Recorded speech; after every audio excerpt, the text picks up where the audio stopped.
Hello students, it is my another lecture of biology for class 11th. We are studying the chapter 2, that is biological classification, and in this video we will discuss the topic virus. ठीक है, तो virus के बारे में हम इसके बारे में थोड़ा डिटेल में पढ़ना इसी वीडियो में। वायरस वैसे भी अभी फ़िलहाल करंट में काफ़ी इम्पोर्टेंट है, क्योंकि जैसे कोरोना वायरस वगैरह चल रहा है, तो वो वायरस है और किस तरह का है इसके बारे में भी एक बार देखते हैं। ठीक है, चलिए। तो study of virus is called virology. Science की एक अलग से ब्रांच डेवलप कर दी किसके वीडियो सॉरी वायरस की स्टडी के लिए, दैट इज वायरोलॉजी। अब इसके बाद सबसे फर्स्ट है इसमें वायरस। ठीक है, अब जो वायरस है ये बेसिकली प्लूरल है वर्ड। इसका जो सिंगुलर होगा, मीन्स अगर आप किसी एक पार्टिकल के बारे में बात करें तो दैट इज वेरियन। ठीक है, अब इसके बाद नेक्स्ट इनके वायरस के बारे में, इंपॉर्टेंट सबसे ये है कि they are the linking sorry link between living and non living organism. ठीक है, तो ये लिविंग और नॉन लिविंग ऑर्गेनिज्म के बीच में एक लिंक शो करते हैं। अगर ये किसी होस्ट जो भी है, चाहे प्लांट है चाहे फिर वो एनिमल, अगर उसके बाहर है, मींस एटमॉस्फेयर में है, तो एक किसी भी तरह के लिविंग ऑर्गेनिज्म का कोई भी कैरेक्टर शो नहीं करेंगे। लेकिन अगर if they are enter into any animal और any plant, they can show all the living feature of sorry shows a living organism feature. तो इनके कुछ अब इसीलिए वो जो वीटकर थे, वीटकर ने जो क्लासिफिकेशन दिया था, वीटकर ने इसीलिए इनको किसी भी कैटेगरी, किसी भी किंगडम में इनको क्लासिफाई नहीं किया। वीटकर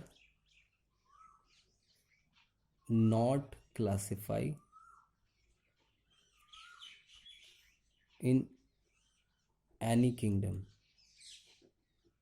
क्योंकि लिविंग और नॉन लिविंग के बीच में एक लिंक है, तो इसलिए इनको किसी में भी इनको कैटेगराइज नहीं किया। अब इनको सेपरेटली स्टडी करते हैं, इनके कुछ फीचर्स वगैरह देख लेते हैं कौन से। ठीक है, एक तो ये है कि ये किसी भी तरह के सेलुलर ऑर्गेनिज्म नहीं है। ये भी एक रीज़न है, इसलिए इनको लिविंग ऑर्गेनिज्म इनको हम नहीं मान सकते, क्योंकि ये किसी भी तरह का कोई सेलुलर स्ट्रक्चर नहीं है। और लिविंग इसलिए मान सकते हैं क्योंकि जैसे ही किसी होस्ट में जाते हैं तो ये रिप्लिकेट करते हैं, रिप्लिकेट ऑन होस्ट सेल। ठीक है, चलिए। अब इसके बाद इनके बारे में कुछ और बेसिक चीज़ें पढ़ते हैं। जैसे कि जो वायरस है, वायरस का जो मीनिंग है वो क्या है। Basically virus means venom, sorry venom और पॉइजनस लिक्विड और फ्लूइड। ठीक है, तो वायरस का जो मीनिंग है बेसिकली वो वेनम या फिर पॉइजनस लिक्विड का है, जिसको that is given by scientist Pasteur. ठीक है, 1892। पॉस्चर एक साइंटिस्ट थे जिन्होंने 1892 में इसको वायरस टर्म को दिया। इसके बाद नेक्स्ट जो वायरस है, सबसे पहले वायरस को किसने डिस्कवर किया। एक रशियन साइंटिस्ट थे, Ivanovsky.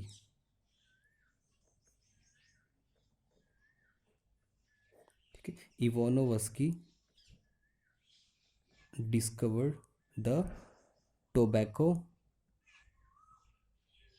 Mosaic virus. In short we can write it TMV, tobacco mosaic virus. Tobacco leaves जो थी उनसे इन्होंने उसको एक्सट्रैक्ट किया। टोबैको लीव्स में कुछ स्पॉट स्पॉट हो जाते हैं, लीव कुछ डिजीज़ हो जाती है, तो उन्हें लगा कि ये डिजीज़ किस वजह से है, तो इसलिए उसने पार्ट को उन्होंने ऑब्जर्व किया, तो उसमें फिर उन्हें कुछ ये इस तरह के कुछ पार्टिकल्स नज़र आए। ठीक है, जिसको उन्होंने नाम दिया TMV, उन्होंने नाम दिया। ठीक है, तो ये डिस्कवरी का जो क्रेडिट है वो इन्हीं को जाता है। ठीक है, ये किस 1892 में इन्होंने किया। चलिए, अब इसके बाद है नेक्स्ट, कुछ और साइंटिस्ट थे जिन्होंने इनके बारे में फिर फर्दर स्टडी किया, जैसे कि एक साइंटिस्ट थे बेंचरिक।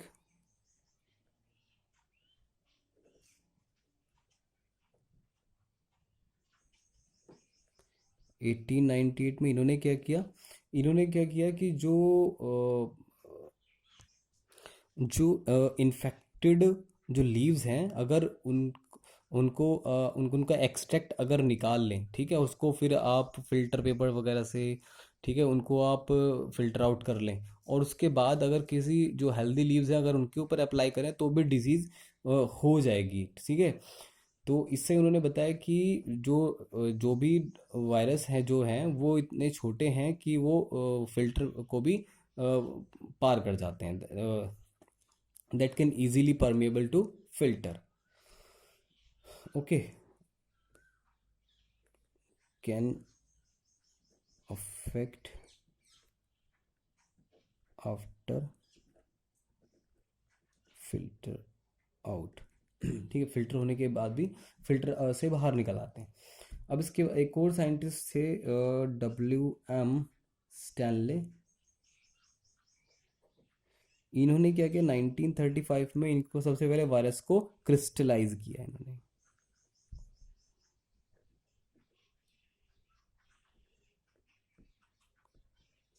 क्रिस्टल की फॉर्म में उनको चेंज कन्वर्ट कर लिया। इसके बाद नेक्स्ट है क्या कि अब ये इनका न्यूट्रिशन किस तरह का, ये ऑब्लिगेट पैरासाइट है।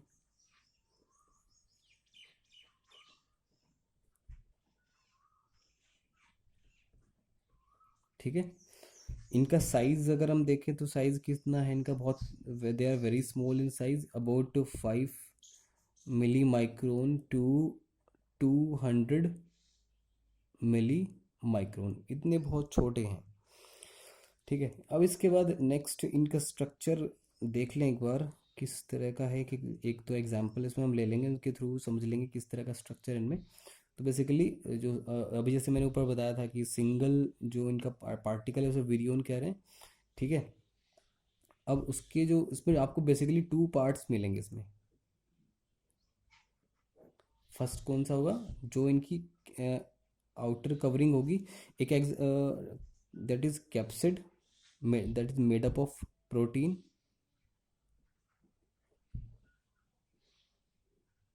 प्रोटीन का कवरिंग होगी, और जो सेकेंड इसका जो पार्ट है वो होगा न्यूक्लिक एसिड।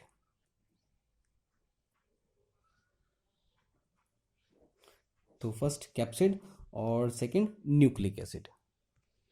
एक मैं TMV वायरस का डायग्राम ड्रॉ करता हूँ, थोड़ा उससे थोड़ा क्लियर होगा। ओके, तो ये TMV वायरस का मैंने डायग्राम बनाया, तो उसमें जो कवरिंग है वो दैट इज़ कैप्सिड, और जो न्यूक्लिक एसिड है वो इसमें RNA। कुछ वायरस हैं जिनमें DNA भी आपको एज ए न्यूक्लिक मटेरियल मिल जाएगा। ठीक है, तो लेकिन TMV में आपको RNA मिलेगा। RNA की इस तरह की एक एक चेन होगी, और उसकी चेन जो है, and that chain of RNA is covered by the capsid. और ये जो कैप्सिड है, कैप्सिड अलग अलग जो इनकी कैप्सिड के जो यूनिट्स हैं उनको कहते हैं कैप्सोमियर।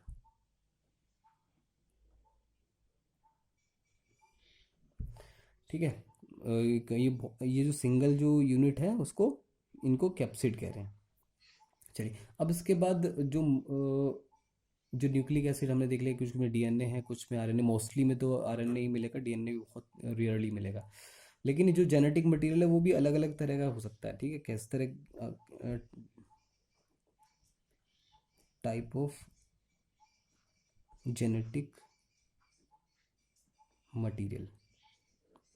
ठीक है, किस कैसा, एक तो कुछ में आपको मिलेगा single strand RNA, single, double S मैंने लिखा ना, सिंगल स्ट्रैंड आरएनए, मीन्स उसमें केवल एक ही आपको लाइन आपको नजर आ रही है आरएनए की, केवल एक चेन नजर आ रही है, means it have only one chain of RNA, so it is called single strand RNA. Second type, some are also showing double stranded RNA, means कुछ इस तरह का, जैसे स्ट्रक्चर आपने कुछ क्लास में पढ़ा होगा, ये तो ये क्या, डीएनए का डबल स्टैंड स्ट्रक्चर है। ये आपको कहाँ मिल जाएगा, ये आपको बैक्टीरियोफेज में मिल जाएगा, कुछ बैक्टीरियोफेज में, और जो कॉमन कोल्ड का जो वायरस है उसमें भी आपको मिल जाएगा ये। थर्ड है, कुछ में आपको सिंगल स्ट्रैंड डीएनए भी जेनेटिक मटेरियल पॉसिबली है, हो सकता है। लास्ट फोर्थ के टाइप का होगा वो कौन सा, डबल स्ट्रैंड डीएनए, और सॉरी ऊपर ये थोड़ा सा मैंने गलत बोल दिया, डबल स्ट्रैंडेड आरएनए और नीचे डबल स्ट्रैंड डीएनए। ठीक है, डबल स्ट्रैंड डीएनए का जो जेनेटिक मटेरियल है वो किसमें मिल जाएगा आपको, चिकन पॉक्स का जो वायरस है उसमें आपको मिल जाएगा। ठीक है, तो ये कुछ हमारे पास न्यूक्लिक मटेरियल के टाइप हो गए। अब इसके बाद कुछ डिजीजेज ले लेते हैं, वायरस कॉजिंग डिजीज हैं, जैसे कि वायरस कॉजिंग डिजीज कौन कौन सी होगी हमारे पास, जैसे कि लिख लेते एक बार। तो ये कुछ डिजीज़ के मैंने नाम लिखे हैं, common cold, mumps, influenza, dengue, polio, measles, AIDS, small pox, bird flu, ये बेसिकली इस तरह के जो डिजीज़ हैं ये सब वायरस से ही होती हैं। और जो कॉमन कोल्ड, अच्छा कॉमन जो कोरोना वगैरह है वो भी एक तरह का कॉमन कोल्ड ही है, ठीक है, लेकिन वो थोड़ा उसमें ज़्यादा आपके ऑर्गन्स उससे ज़्यादा हाँ इफेक्टेड हो जाते हैं। ठीक है, और चलिए अब इसके बाद नेक्स्ट है, अभी नेक्स्ट हम क्या करेंगे, कुछ एक दो वायरस हैं जो उनका स्ट्रक्चर एक बार हम लोग स्टडी करेंगे, ठीक है। तो कुछ हम एग्जांपल लेते हैं भी, ठीक है। सबसे पहले एक जो कोरोना का ही देखते हैं।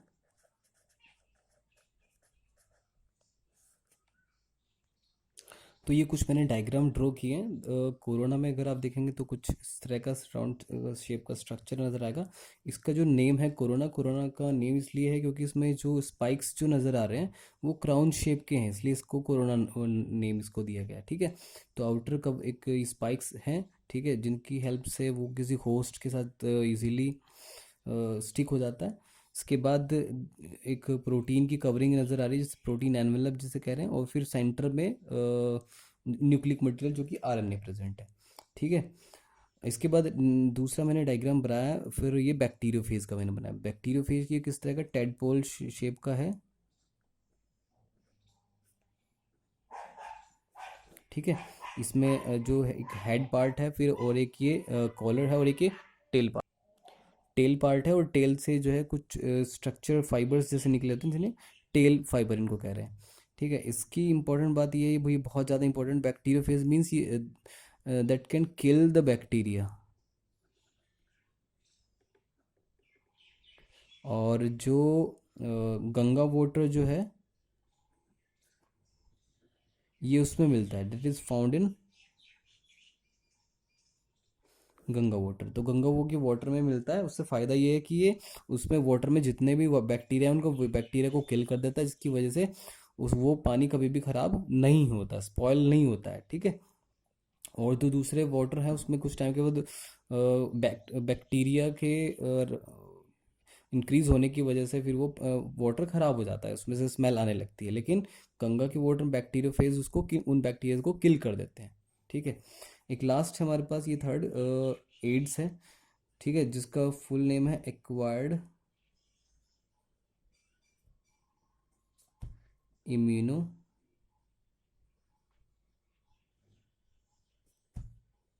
Deficiency syndrome. ये एक एड्स जो एक डिजीज़ है, और जिसकी वजह से ये तो होती है, जो वायरस जो है इस वायरस का नाम है HIV, और HIV का फुल नेम है ह्यूमन इम्यूनो डेफिशिएंसी वायरस। ठीक है, तो इस HIV वायरस की वजह से ह्यूमन में एड्स की डिजीज होती है। बेसिकली जो ह्यूमन का जो इम्यून सिस्टम है वो वीक हो जाता है, जिसकी वजह से वो कुछ कोई भी बीमारी हो तो वो इजीली आदमी उससे इन्फेक्टेड हो जाता है और फिर मर भी सकता है। ठीक है, इस वायरस को जो है 1983 में डिस्कवर किया गया था। ठीक है, चलिए अब इसमें लास्ट कुछ एक दो और टॉपिक हैं, जैसे कि क्या है, वेरियॉइड्स, वायरॉइड्स। वायरॉइड्स बेसिकली क्या होते हैं, इनको 1971 में एक साइंटिस्ट थे ओ डाइनर,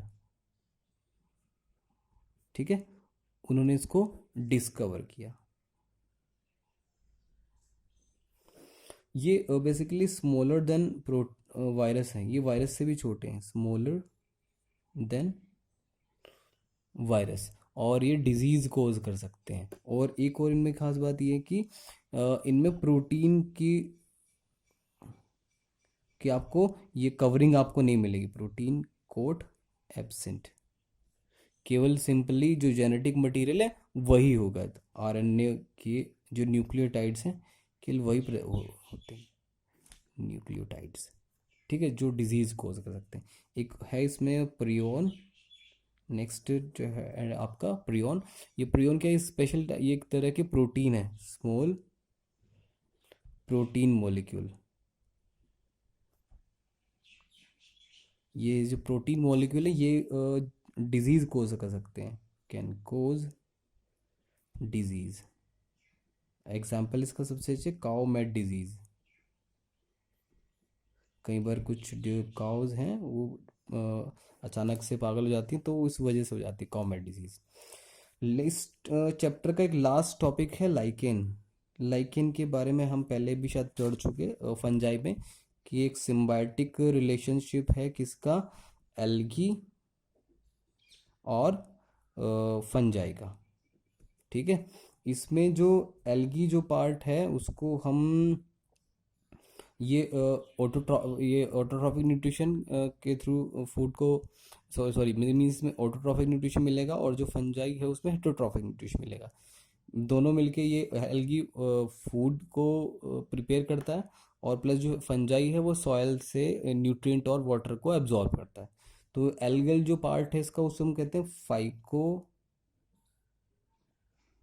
बायोन्ट, और जो फंजाई जो पार्ट है उसको हम मायोबायोन्ट कहते हैं, माइको बायोन्ट। ठीक है, बस। और एक इसमें जो लाइकेन है वो पॉल्यूशन के बहुत अच्छे इंडिकेटर होते हैं। मींस अगर किसी एरिया में आपको लाइकेन्स नहीं मिल रहे हैं तो इसका मतलब ये है कि वो एरिया बहुत ज़्यादा पॉल्यूटेड है। ठीक है, फाइनली इस टॉपिक के साथ हमारा ये चैप्टर कंप्लीट हो जाता है। नेक्स्ट वीडियो में हम नया चैप्टर स्टार्ट करेंगे। Thank you.